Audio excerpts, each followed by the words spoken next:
Are you both independent on each other, or you are dependent on each other? If you are independent on each other, then a time is coming that very soon you will both be strangers. There is a place where independence have an end. Motivational speakers will tell you, be independent, try and be independent. That's powerful, but not in marriage. Any couple that tries so much of independence will fail in the middle of a marriage. You have to learn to depend on each other. The only way to bind the ministry of the spirit of the stranger is to make sure that you train yourself to depend on each other. Train yourself to need your partner. Need your partner's input, need your partner's wisdom. Train yourself to need your partner's food, need your partner's prayer, need your partner's presence. You should train yourself to be dependent. I'm not talking about in all relationship there. Dependent you are dead. But if you manage to marry, you need this key. Am I talking to a church here? So in relationship, be independent. But in marriage, train yourself to be dependent. This is what will glue the couple and the partners to the end. You travel and nobody misses you at home. When you leave the home after 24 hours, somebody must be able to miss you.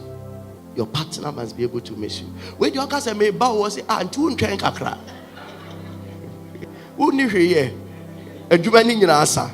These are things that I am telling you. It may look very simple, but miss it and you will never enjoy your marriage. Sometimes let your partner intentionally feed you. There are things that we do in relationship and then we neglect in marriage. Relationship, Marco Park, now at the ice cream, now they are sunny nose. Then what jumpy? No, so bien and 90 degrees. Fashion with the same and then what you are doing in the relationship is that you are building dependence. But sometimes you get into the marriage, and the truth of the matter is that sometimes you get into marriage and you won't find ice cream is bangu and okro. So you'll be tempted not to try certain things. It is ice cream you can. When I got married, I had been living all by myself for a long time. So I don't see why I must be accountable to her for where I am going. I'm a pastor, emergencies come. So long, and all you know is that I've gone out. As to whether in my outing I branched at La Paz and then went to Circle and all that, I felt that no, I'm a man. So anytime I come home, she will ask, "Where did you go to?" I say, "I went to La Paz." And you were going and you didn't tell me. So if somebody had called me and told me, "Where are you?" And I will say, "You were in the office." And then you are that. I say, whether I'm there or not, I don't care. I don't see why it's a problem. Because I don't move alone. I'm always with the pastor. And he said, he would tell me, it's not about trust or whatever it is, but I must know where you are. And it didn't take her 1 month to change me. No.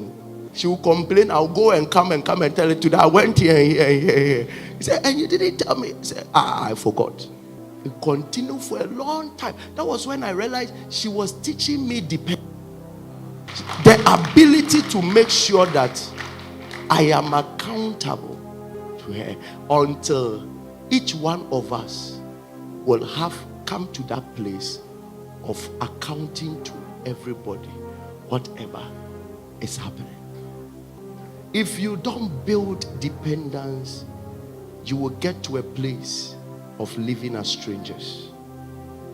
There are things that you must intentionally build to a point that you depend on each other. If you are the man, you should position yourself in a way that in your absence, your wife is not comfortable.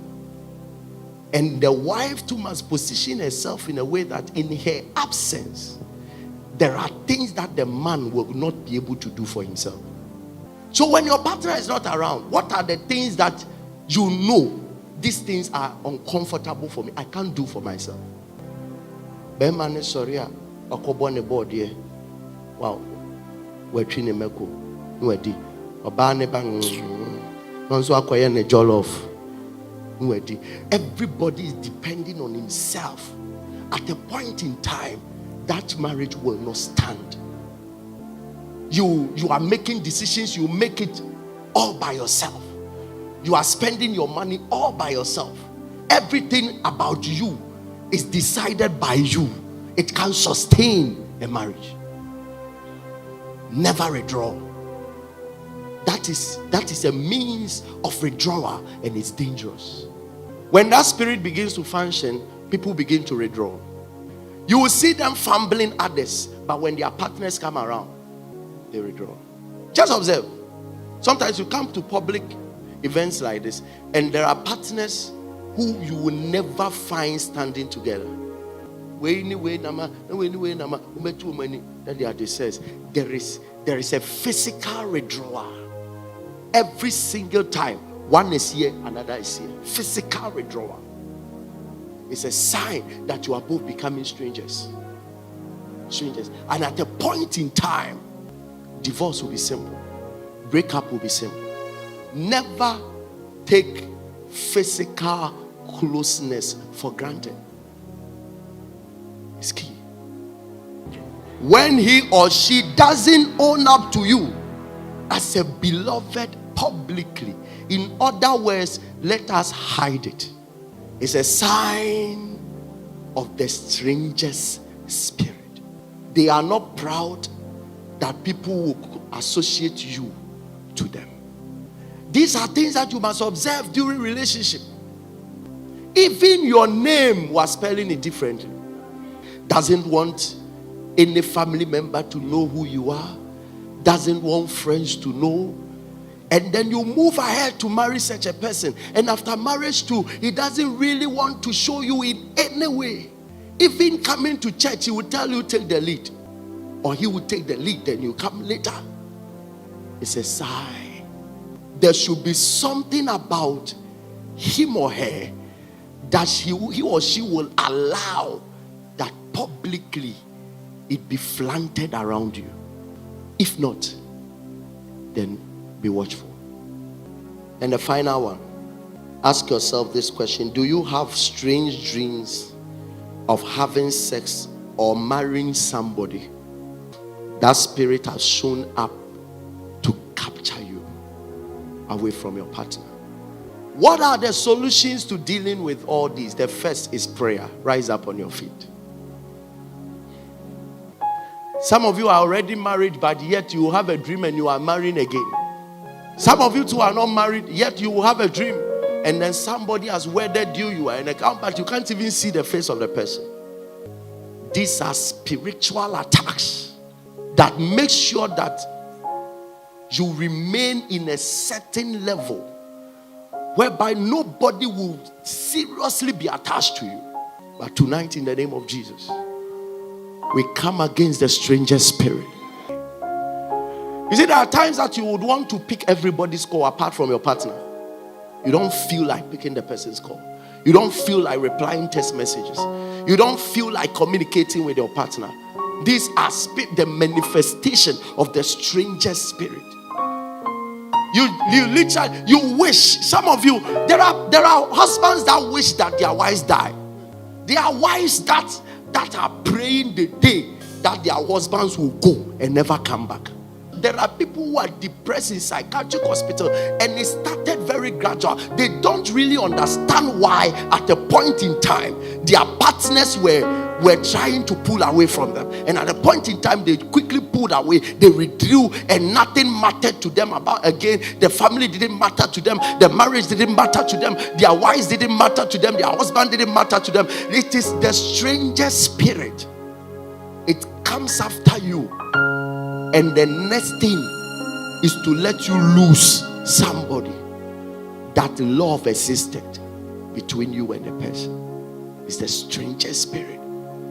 When it becomes demonic, that one is quite dangerous. The person can spend money on others, but not you. he feels that is a burden to help you.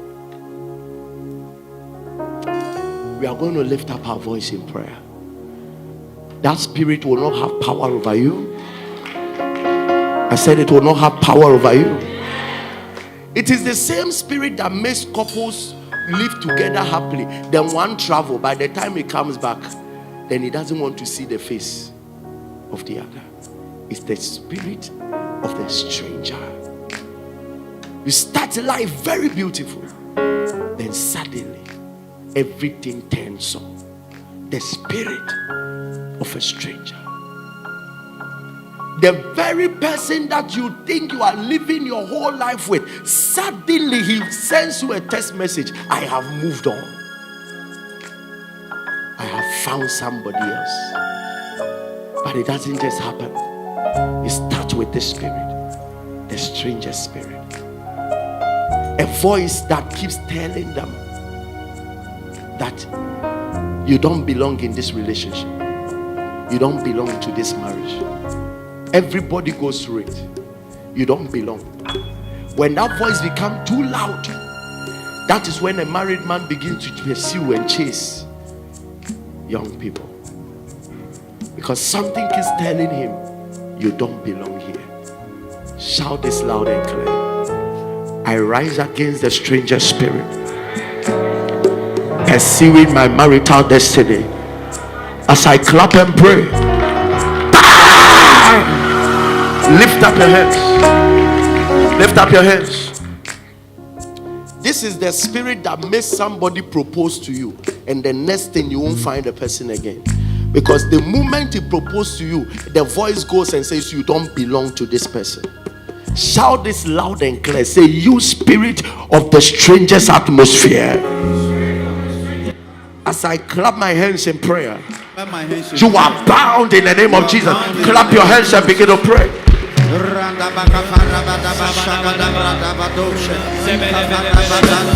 Somebody lift up your voice.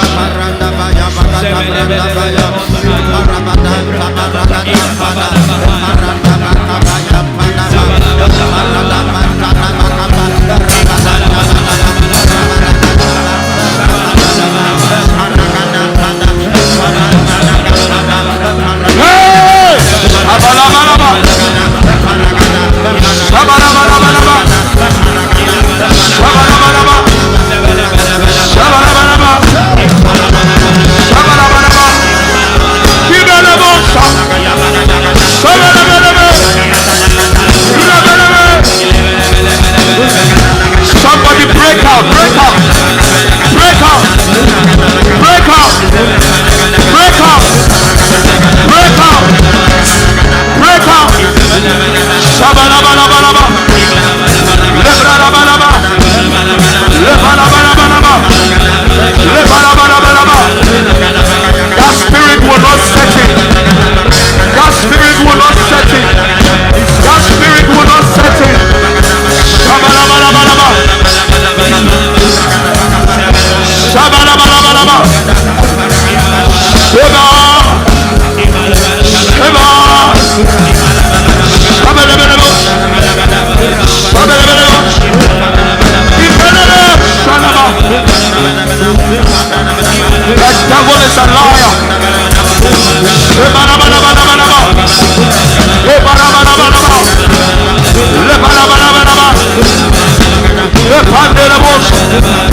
This is why you are here. Break out of it. Break out of it.